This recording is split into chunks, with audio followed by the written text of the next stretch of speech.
In November 1973, the party adopted a new candidate, schoolteacher Margot MacDonald. She was a charismatic face in the grey world of Scottish politics. But few gave her any chance as the battleground was a rock-solid, safe Labour seat. Govan was a very sad place. And along came this brash, bold, optimistic, enthusiastic campaign that said, yes, you can do it. And it was because they were taken for granted. Their votes were taken for granted. They weren't accorded the respect that they should have. The people that, had built the ships, and great people with a lot going for them. But I saw just how much that they'd had taken out of their individual sense of confidence and the pride in their community. So I think we were in the right place at the right time and we ran the right campaign. Press coverage of MacDonald tended to concentrate on her looks and inexperience. The Times confidently predicted the cloth cap of traditional Labour politics would fit Govan once again. But one veteran campaigner was not so sure. Caught the train to Glasgow for a meeting in Govan for the Labour candidate Harry Selby. It was well attended, but the Govan campaign has really gone bad on us in a big way. These by-elections do provide some sort of a test of how we're going to do, and there's a great deal of anxiety about them, particularly as the Scot Nats have made such a tremendous impact. I think it's the effect of the oil giving them more confidence. So the SNP, in fact, have won the constituency of Govan. What it did, I think, was kick-start the SNP's general election campaign. That was the important thing. In 1974, just a few months after we had won Govan, you had the first election of 1974 and then you had a second one later on. But it got the SNP up and going.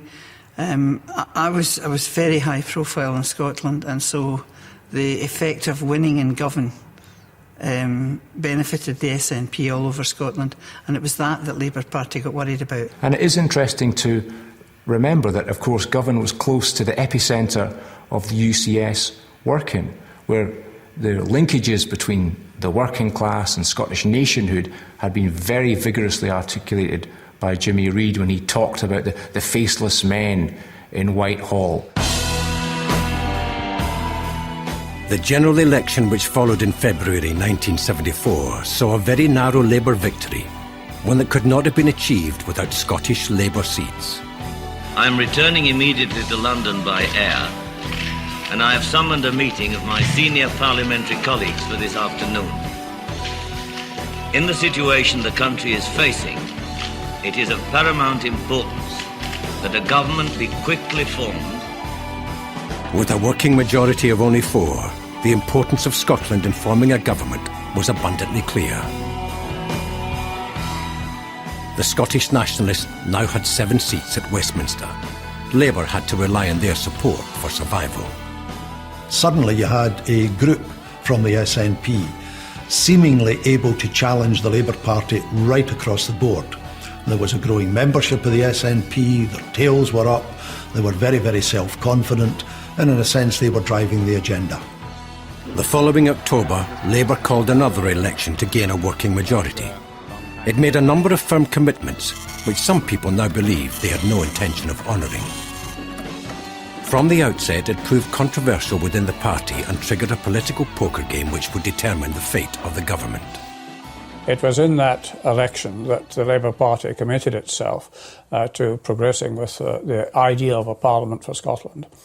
And so that then it became an issue because quite a number of Labour members, and including Scottish members, were not at all keen on the proposal. There were a substantial number of highly respected Scottish Labour MPs who were against the proposals and made it clear that was their view. People like Robin Cook, for example, were very hostile to the proposals and campaigned against them. The Scottish Labour MPs who opposed their own government argued their case on constitutional grounds. I thought that it would eventually lead to the breakup of Britain. and I'm a great believer in the unity of the British state. It's an uneven arrangement. It was what I said at the time was that it could not last, that there would be objections from the English, that whereas the Scots could control their education, their housing, their law and so on by electing the parties that they preferred, the English could not. For Scottish nationalists, points of principle masked an instinct for self-preservation.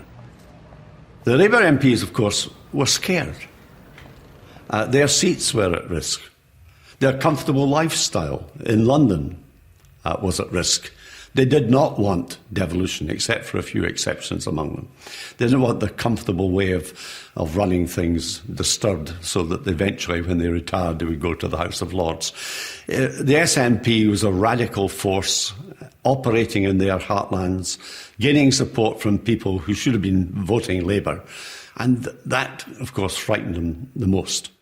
And despite Labour's manifesto promise, there were doubts about the issue among the most powerful members of the government.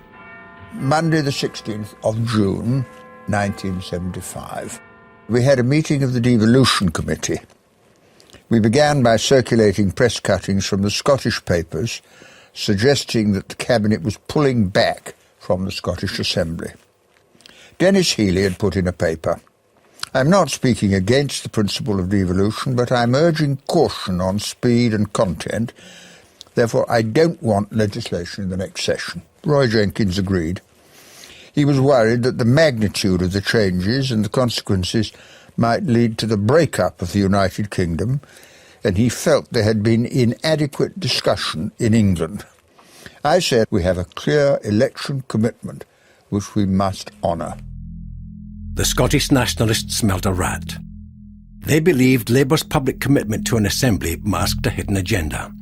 The promise of devolution was being dangled in return for support in a hung parliament. It was a shotgun marriage. They didn't want it from the beginning. It wasn't fully in their manifesto in February 1974. It was only public demand and the threatened loss of Labour seats that forced the Downing Street to concede the issue again. And they didn't want it, they didn't like it, and some people in the civil service and in the Cabinet thought that there was a danger of Scotland becoming independent and taking the oil with them. Well, that, of course, is absolute rubbish. I mean, we spent years in the House of Commons getting this legislation onto the statute books. The suggestion that we weren't serious about it is just absolutely ludicrous. A few weeks after Labour's announcement of their commitment to a Scottish Assembly, North Sea oil was pumped ashore for the first time. The billions of pounds of revenue from that day on have been controlled by London. This has led to the belief among some of a conspiracy against the Scottish people. There was this huge windfall on its way, which in Scotland demolished the argument that this country of ours could not run its own affairs financially and economically. That had to be demolished by Westminster. And they did it with a set of lies.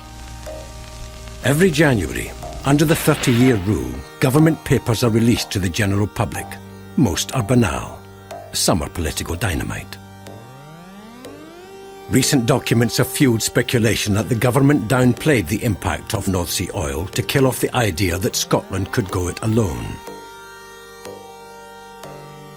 While working as an economist at the Scottish office, Gavin Macron submitted a paper on the impact of North Sea oil on the politics of devolution.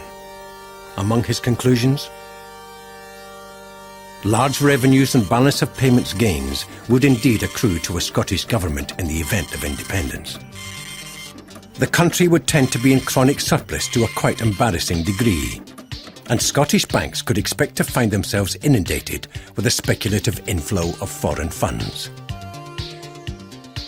When it was obtained by the Scottish nationalists, they claimed that it was indeed proof of a conspiracy. We've released the secret papers from the 1970s, demonstrating the level of deceit from both Tory and Labour administrations and the concealment of the true nature and scale of Scotland's oil wealth. Gavin Macron was the Scottish Office economic advisor. He wrote a paper in the North Sea and the difference it could make to the Scottish economy. No wonder they kept it secret.